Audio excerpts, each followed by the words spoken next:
இங்கே பாரு வீடியோ பாரு. ஹலோ சொல்லு எல்லாருக்கும். ஹலோ குட் மார்னிங் சொல்லு அபி. இங்கே பாரு சீச்சுமா, இங்கே பாரு. குட் மார்னிங் எல்லாருக்கும் குட் மார்னிங் சொல்லுடா தங்கம்.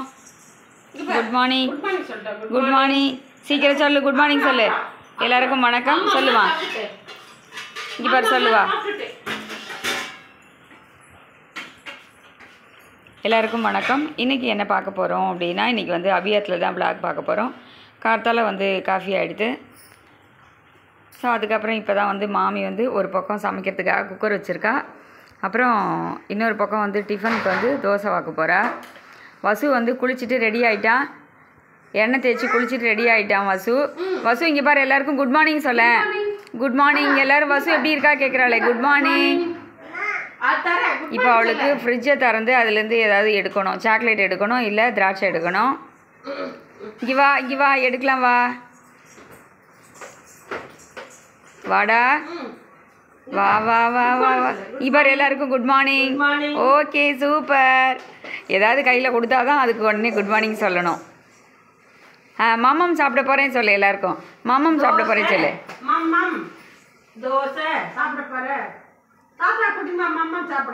என்ன சாப்பிட போகிற? ஸோ இன்றைக்கி என்ன அப்படிங்கிறத வந்து நம்ம வந்து ஒவ்வொன்றா பார்க்கலாம்.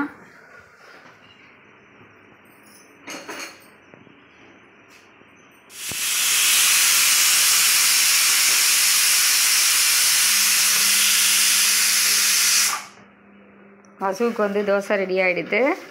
ஒரு பக்கம் வந்து குக்கரில் வந்து சாதம், உருளைக்கிழங்கு கறிக்கு வந்து விசில் வந்துகிட்டே இருக்கு. ஸோ இனிமேல் தான் சமையல் அந்த டிஃபன் வந்து ரெண்டுமே இன்றைக்கி வந்து ரெடி ஆகிட்டே இருக்கு. அடுத்தது வந்து என்ன அப்படின்னு பார்த்தீங்கன்னா, மாமி வந்து நவதானிய தோசைக்கு வந்து ஊற வச்சுருக்கா. இந்த மாதிரி நம்ம வந்து சிறுதானியங்கள்லாம் போட்டு தோசை பண்ணுவோம் இல்லையா, அதே மாதிரி நவதானியங்கள்லாம் சேர்த்து இதில் வந்து மொச்சக்கொட்டை, கொண்டக்கடலை, கருப்பு உளுந்து, பாசிப்பயிறு, அதுக்கப்புறம் வேறு என்னம்மா இருக்குது இதில், வேறு என்ன, இந்த கொள்ளு, இந்த மாதிரி எல்லாமே சேர்ந்து 9 வகையான தானியங்கள் எல்லாமே சேர்ந்து இந்த மாதிரி நவதானியம். இது வந்து 3 டம்ளர் அளவுக்கு நவதானியமும் 5 டம்ளர் அளவுக்கு அரிசி, பச்சரிசியா புழுங்கல் அரிசியம்மா, 5 டம்ளர் புழுங்கல் அரிசி, 3 டம்ளர் நவதானியம் இதெல்லாம் சேர்த்து ஒன்றா தோசைக்கு ஊற வச்சுருக்கா. நன்னா வந்து இது 4 மணி நேரம் கிட்ட நன்னா ஊறணும். கார்த்தால ஒரு 9 மணி அந்த மாதிரி 10 மணிக்கு ஊற வச்சோன்னா சாயங்காலம் 4-5 மணிக்கு அரைக்கிறதுக்கு நமக்கு சரியாக இருக்கும். அதுக்கப்புறம் இதை இட்லி மாவு மாதிரி புளிக்க வச்சுட்டு கொஞ்சம் அடுத்த நாள் கார்த்தால வந்து நம்ம தோசை வார்த்தா ரொம்ப நல்லாயிருக்கும், உடம்புக்கும் வந்து ரொம்ப ஹெல்த்தாக இருக்கும் அப்படின்னு சொன்னால். ஸோ அதையுமே வந்து உங்களோட ஷேர் பண்ணிக்கலாம் அப்படின்னு சொல்லிட்டு பாருங்கள். எல்லா விதமான தானியங்களும் 9 வகையான நவதானியங்கள் வந்து நமக்கு எல்லாமே வந்து ஒரு கரண்டி இருந்தால் கூட நமக்கு அது வந்து ஒரு 3 டம்ளர் அளவுக்கு வந்துடும். உங்களுக்கு அளவு அப்படின்னு சொல்லணும் அப்படின்னு பார்த்தீங்கன்னா 3 கப் நவதானியம் அப்படின்னா 5 கப் புழுங்கல் அரிசி, அந்த அளவுக்கு ஒரே மாதிரி ஊற வச்சுட்டு நம்ம வந்து நல்லா நைஸாக கிரைண்டர்லேயோ இல்லை மிக்சிலேயோ நம்ம வந்து அரைச்சிக்கலாம். அரைச்சி இந்த மாதிரி தோசை வாத்துக்கலாம். மாவு அரைச்சிட்டு அதுக்கப்புறம் நம்ம எப்படி இருக்குது அப்படின்னு அப்புறமா பார்க்கலாம். சமையல் வந்து ரெடி ஆகிடுது. சுட பார்த்திங்கன்னா உருளைக்கிழங்கு வந்து காரப்பொடி போட்டு காரக்கறி, அதுக்கப்புறம் அன்றைக்கி சாம்பார் வந்து பார்த்திங்கன்னா வெண்டைக்காய் வந்து அரைச்சி விட்டு தேங்காய், பச்சை மிளகா அதெல்லாம் வந்து அரைச்சி விட்டு சாம்பார். இது வந்து கொஞ்சம் டிஃப்ரெண்ட்டாக இருக்கும். நான் உங்களுக்கு இன்னொரு வீடியோவில் வந்து அது எப்படின்னு சொல்கிறேன். நெக்ஸ்ட் இதுக்கப்புறம் பார்த்திங்கன்னா வந்து சாதம், முதல்ல வந்து ஒரு 3 டம்ளர் சாதம், அதுக்கப்புறம் 1 டம்ளர் சாதம் வந்து குக்கரில் வந்து வச்சுருக்கு சூடாக. ரெண்டாவது வந்து லேட்டாக சாப்பிட்றவளுக்கு சூடாக இருக்கட்டுமே அப்படின்றதுனால வச்சுருக்கு. மிளகு ஜீரகம் போட்டு புளி விட்டு பருப்பு ரசம், இது சமையல் ரெடி. அன்றைக்கி ஈவினிங் வந்து ஒரு 6:30க்கு முருகர் கோவிலுக்கு வந்து போயிருந்தேன். ஒரு வடவீதி சுப்பிரமணியர்னு சொல்லிட்டு பஸ் ஸ்டாண்ட் போகிற வழியில் இங்கே திருவண்ணாமலையில் இருக்குது.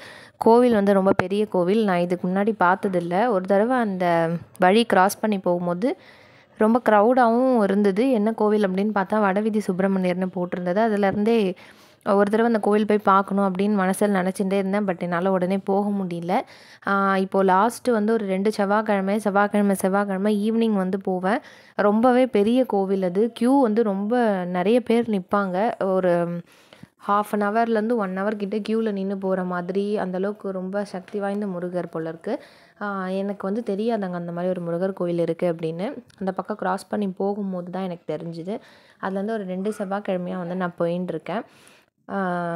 கொஞ்சம் வந்து கூட்டம் பயங்கரமாக தான் இருக்கும். அதில் வந்து என்னென்னு பார்த்தீங்கன்னா வாசல்லே வந்து உப்பு பாக்கெட், மிளகு, அதுக்கப்புறம் வந்து சாமிக்கு மாலை, புஷ்பம் இது எல்லாமே வந்து விற்பாங்க. அப்புறம் நெய் தீபத்துக்காக அகல், நெய் இதெல்லாமே அங்கே வந்து விற்கிறாங்க. அங்கே வந்து நிறைய பேர் வந்து முருகருக்காக வந்து நம்ம 6 விளக்கு போடுவோம் இல்லையா, 6 தீபம் போடுவோம்ல, அந்த மாதிரி நெய் விளக்கு போடுறது, உடம்பு சரியாகணும் அப்படின்னு நமக்கு ஏதாவது இருந்ததுன்னா அதை வேண்டினதுக்காக வந்து உப்பு மிளகு வந்து கொட்டுறதுக்கு அங்கே வந்து ஒரு இடம் இருக்குது. அந்த மாதிரி வந்து உப்பு மிளகு இதெல்லாமே வந்து கொட்டுவாங்க. நான் வந்து முதல்ல 2 செவ்வாய்க்கிழமை வந்து போயிருந்தேன். சரி இந்த செவ்வாய்க்கிழமை வந்து சாமிக்கு வந்து மாலை வாங்கிட்டு நம்ம போகலாம் அப்படின்னு நினச்சேன். மாலை வாங்கிட்டு அதுக்கப்புறம் வந்து சாமிக்கு வந்து சாத்திட்டு வரலாம் அப்படின்னு எனக்கு மனசில் ரொம்ப ஆசையாக இருந்தது. இந்த தடவை நான் வந்து 3வது செவ்வாய்க்கிழமை வந்து போகிறேன். இது வந்து ஒவ்வொரு செவ்வாய்க்கிழமையுமே வந்து ரொட்டீனாக வந்து நம்ம அந்த முருகர் கோயில் போயிட்டு வரணும் அப்படின்றது வந்து ஒரு இதுவாக வந்து மனசில் இருக்குது. அதை வந்து கண்டினியூ பண்ணணும் அப்படியே நான். இப்போ வந்து மாலையும் வாங்கியாச்சு, கிளம்பிட்டேன். இப்போ பாருங்கள், இதுதான் வந்து சுப்பிரமணியர் கோவில். வாசல்லே பாருங்கள் எவ்வளோ க்ரௌடாக இருக்குது அப்படின்னு. இன்னும் உள்ளே பார்த்தீங்கன்னா உங்களுக்கு தெரியும், பயங்கர வந்து ரஷ்ஷாக இருக்கும். நான் வந்து ரொம்ப வந்து இன்டீரியராக வந்து எடுக்கலை. ஏன்னா வந்து சாமி இதுக்கு மேலே உள்ளே காமிக்க முடியாது. அதனால் ஓரளவுக்கு தான் நான் டிஸ்டன்ஸில் தான் வந்து எடுத்திருக்கேன். வசுவுக்கு வந்து பார்த்திங்கன்னா அவளையும் வந்து ரெடி பண்ணி, அவள் ஈவினிங் டைமில் கொஞ்சம் ரெடி பண்ணுறது கஷ்டம். ஸோ அவளையும் வந்து கொஞ்சம் அழுதா, அப்போ தான் தூங்கி எழுந்தா. நான் அவளையும் வந்து ரெடி பண்ணிவிட்டு அழைச்சின்னு வந்திருக்கேன். வாசல்லே வந்து விநாயகர் வந்து இருக்கார். முதல்ல விநாயகருக்கு வந்து வெள்ளி கவசம், எப்பயுமே வந்து மோஸ்ட்லி வெள்ளி கவசம் வந்து சாத்தியிருப்பா செவ்வாய்க்கிழமையில் வெள்ளி கவசம். ஸோ இதுதான் வந்து அந்த உப்பு மிளகு கொட்டுற இடம். இங்கே வந்து ஒரு சுயம்பு மாதிரி ஒரு அமைப்பு இருக்குது. அதில் வந்து உப்பு மிளகு வந்து கொட்டுவா. அதுக்கப்புறம் நிறைய பேர் பார்த்திங்கன்னா, நான் சொல்லியிருந்தேன் இல்லையா, தீபம் வந்து விளக்கு போடுவோம் அப்படின்னு. கீழேயும் நிறைய பேர் விளக்கு போடுறாங்க. அங்கே விளக்கு போடுறதுக்குன்னு வந்து டேபிள் இருக்குது, நிறைய ஸ்டாண்டும் வந்து வச்சுருக்கா. அதுலேயுமே வந்து நம்ம விளக்கு வந்து போடலாம். இப்போ வந்து முருகர் கோயிலுக்கு வந்து பேக் சைட்லேருந்தே வந்து க்யூ வந்து நிற்கிறது ரொம்ப. நான் வந்து குழந்தை வச்சுருக்கிறதுனால வந்து நான் டைரெக்டாக வந்து உள்ளே வந்து போயிட்டேன். ஏன்னா ரொம்ப நேரம் க்யூவில் நிற்கணும் அப்படின்னா கண்டிப்பாக வசு வந்து அழுதுருவா. கொஞ்சம் நேரத்துக்கு மேலே அவளால் இருக்க முடியாது. ரொம்ப நேரம் வந்து வசு வச்சுட்டு கூட்டத்துலேயே நிற்க முடியாது. அதனால் வந்து நான் டைரெக்டாக வந்து தெரிஞ்சவான்றதுனால உள்ளே போயிட்டு சாமி பார்த்துட்டு சீக்கிரம் வந்துடுவேன். கோவில் வந்து கொஞ்சம் பழமை வாய்ந்த கோவில் தான். பட் வந்து ரொம்ப சக்தி வாய்ந்த முருகர். அதாவது வந்து எப்படின்னு பார்த்தீங்கன்னா, முருகர் வந்து வள்ளி தெய்வானையோடு இருக்கிற மாதிரி, மயிலில் உட்காந்துருக்கிற மாதிரி ஒரு அமைப்பில் வந்து சுவாமி இருப்பார். நவதானிய தோசைக்கு வந்து மாவு ரெடி ஆகிடுது. நல்லா பொங்கி ஒரு மாதிரி ஃப்ளஃபியாக மாவு நல்லா வந்துருக்கு பாருங்கள். அடுத்தது தோசை வாக்கும்போது பார்க்கலாம். இந்த நவதானிய தோசையில் வந்து காரத்துக்கு அதுக்கப்புறம் வேறு என்ன சேர்த்துருக்கோம் அப்படின்னு பார்த்திங்கன்னா வந்து மிளகு வந்து ஒரு 1.5 to 2 ஸ்பூன் நம்ம காரத்துக்கு ஏற்ற மாதிரி மிளகு. அதுக்கப்புறம் வந்து காஞ்ச மிளகா காரமும் உண்டு. அதுக்கப்புறம் கருவேப்பிலை, கொத்தமல்லி, இது உப்பு எல்லாத்தையும் சேர்த்து வந்து நம்ம இதை அரைக்கும் போதே சேர்த்து அரைச்சிட்டோம் அப்படின்னா இது வந்து ரொம்ப சூப்பராக இருக்கும். அடை தோசை மாதிரியும் இருக்கும், ஒரு தோசை டேஸ்ட்லேயும் இருக்கும்.